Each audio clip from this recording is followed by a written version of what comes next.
facteur tax mu yàqu par exemple xam nga mënoo wax industrie te doo wax Sonacos parce que gerte gi. nekk suñu premier produit d'exportation.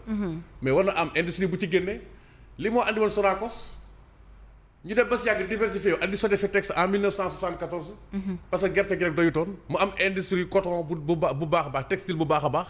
nga am ay Sotiba Simpafric ay Icotaf ak yëpp ana ñu nërmeelul ci yan loxo la yàqu après dina ñëw ci facteur yi temps moo fi dul xaj.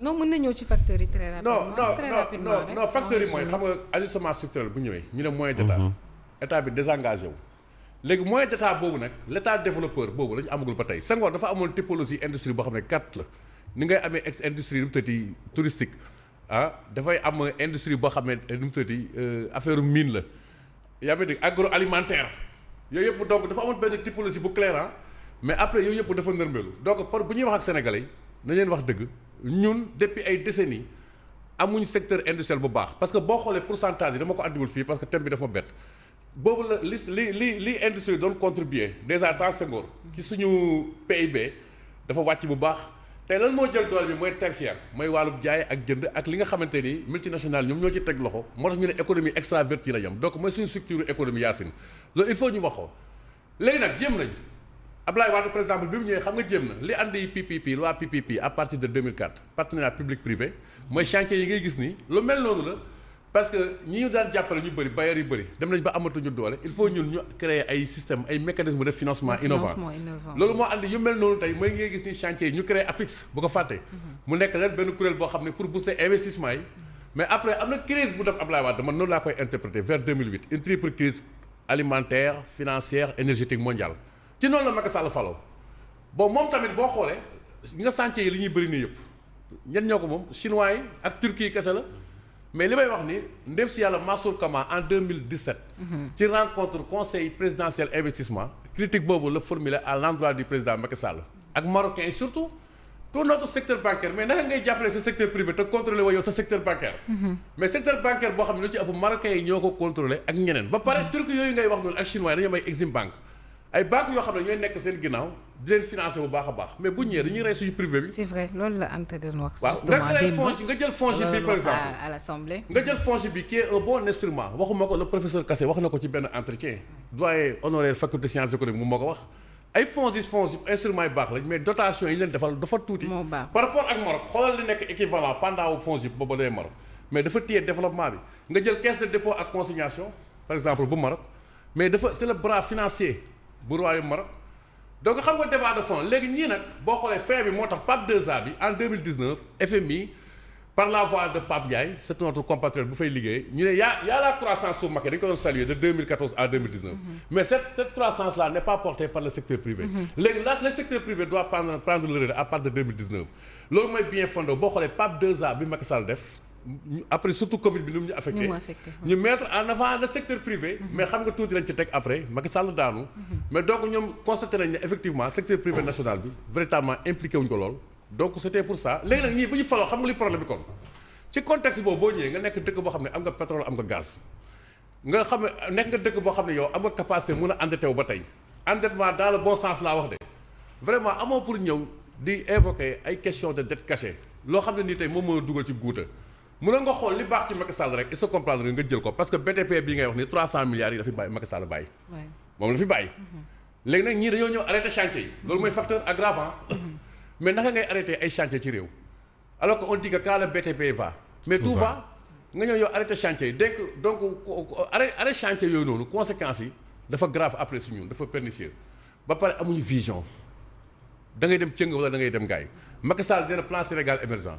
ku nekk am nga loo andi kenn stratégie de croissance accélérée Abdoulaye Wade mais ñii xool ñaata document la ñu wan xam nga la mooy dette cachée dëgg-dëgg comme dette cachée moo dugal réew mi ci guuta bi mooy Ousmane Sonko moo ñu yoreel dette cachée moom moo ñu amal bor boobu ñu nëbb xam nga tubaab nee na toute promesse est une dette lan la ñu promettroon solution ana solution gisuñ ko Ousmane yow mii yaa ngi yoroon dette cachée gënee dette cachée boobu parce que document de vision bu boo ko amul mais boo ko amul document de vision bi benn investisseur dafa ñemee dugg muy benn mais bi nga waxee dette cachée amoo garantie bu FMI tous les investisseurs replié wu daw li moo dugal réew mi ci guuta et donc dafay déteindre ci sooru secteur privé bi ak secteur industriel bi ñoom il part d'endogéniser l'économie xool seen code des investissements bu bees bi waxoon naa ko fii nii ça ne fait pas la part belle à notre secteur privé contrairement à ce que disait Ousmane Sonko demoon na bay wax il a dit à Dakaractu en 2017 en pleine législative que multinationale bi fi ñëw au moins 51% des parts doivent revenir aux Sénégalais. 80% des emplois aux Sénégalais. loolu ba tey seen assemblée nationale bi léeg lañ fa tal ay lois yoo xam ne pour xoj presse bi kenn du wax ngalaam nañu au lieu ñu def des lois qui puissent porter vers le développement. Alors Pierre Simon, syndicat des entrepreneurs du BTP, on le sait, qui est dirigé mu di Mame Mbaye su ma juumulee monsieur Omar Nying mi ngi rappelé au ministre que l'État reste un mauvais payeur bien que Grand Thierno nee na 300 milliards yi ñuy waxi ci jamonoy Macky Sall la. Mais l'État est une continuité si on peut le dire. Si on le sait comme ça. Il faut assumer. Parce que bu régime ñëwee li fi nekkoon en termes de passif et d'actif lépp ngeen di hérité. Et moo ñu waral d'ailleurs suñu situation bi nga xam ne moom la ñu am parce que bu dul woon loolu dañuy bàyyi Macky Sall ak ay borom mais c'est parce que c'est l'État que ce régime de Diomaye et de Sonko dañoo war a assumer et continuer toujours à s'occuper du service de la dette. Donc loolu moom leer na. Et dette boobee également ça concerne le secteur privé national. Oui. 300 milliards yooyu Thierno wax na dëgg. yooyu dafa yàgg. Et le secteur privé yàgg na d'ailleurs di ko réclamer. Moment bi nga xam ne ñii ñëw nañu arrêter presque les chantiers du BTP. Sous prétexte que oui dañuy def ay audit dañuy def ay xawma contrôle nangam. Mais le secteur du BTP signalé woon na ko. ne woon na leen état bi amel nañu 300 milliards de francs CFA. En termes d'emploi c'est beaucoup et boo amelee nit ki bor également yaa ngi koy xañ lu bare. Parce que liggéeykat bi bu dee entreprise am dem na ba mënatu ko fay mais y a tellement d'entreprises yoo xam ne ils ont été obligés de mettre au chômage leur personnel. Oui. Semaine bee passée rek maa ngi dégg benn structure boo xam ne je pense c'est dans Thiès et ses environs au moins l'entreprise avait quelques 200 ou 300 quelque chose comme ça presque 400 employés yoo xam ne gars yi dañoo xëy ñu convoqué leen ñoom ñëpp.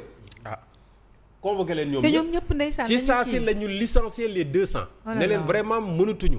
entreprise bi dem na ba mënatul il faut que ñu wàññi 200 yooyu noonu la ñu ñibbee ña fa des bu ñu demee ba toog ay weer. après ñu yóbbu leen chômage technique.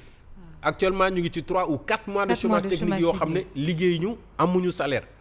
et parce que quand tu mets quelqu'un au chômage technique mais c'est les répercussions Yacine et vous avez bien vu. Et loolu je pense que.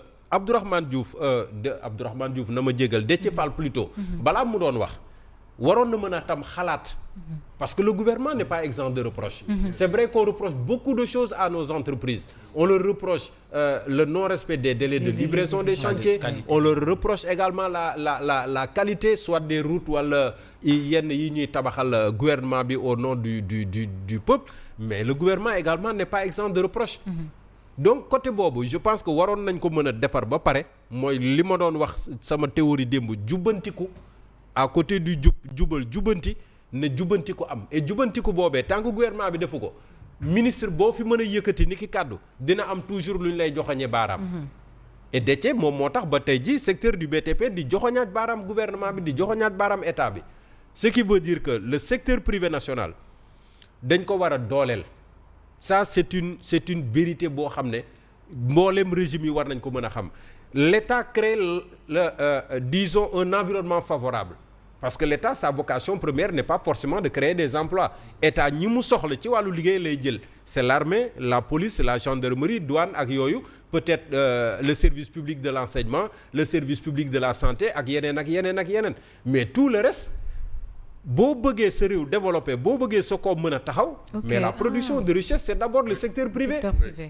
boo amul loolu boo ko xamul nag da ngay tëlli rek di dem.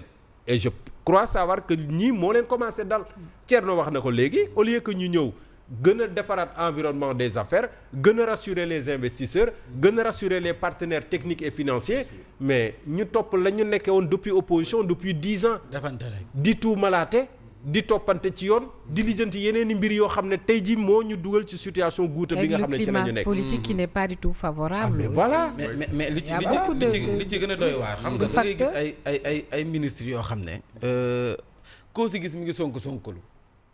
koo si gis discours bi ngay tenir mooy discours boo xam ne dañ naan kii. moom mooy seen leader donc dañ koy topp. attends loolu li si jig Sonko jigu leen si. Déthié Fall Sonko bi moom loolu jigu ko Sonko la jig te puis moom xam nga wax fa dëgg neex yàlla nag. kon pour yow day Sonko parce que da ngay gis ministre boo xam ne bu nit ki bu waxee rek xam nga discours va-t-en-guerre bi ngay tenir wax fa dëgg ci ñoo xam ne yow mu nit ki mënoo ko yoreel xaalis ba pare di boole ci wax ju naqadi. xam nga Déthié moom li ñu ko dénk moom dafa waroon xëy rek saa bu yeewoo 6 heures du matin boobu bu julee sant suñu borom ba noppi sant président Macky Sall xam nga lan moo tax. moom c'est normal na mu yeewu 6 heures du matin parce que chantier yi fi Macky Sall bàyyi boo naree def tour bi yëpp.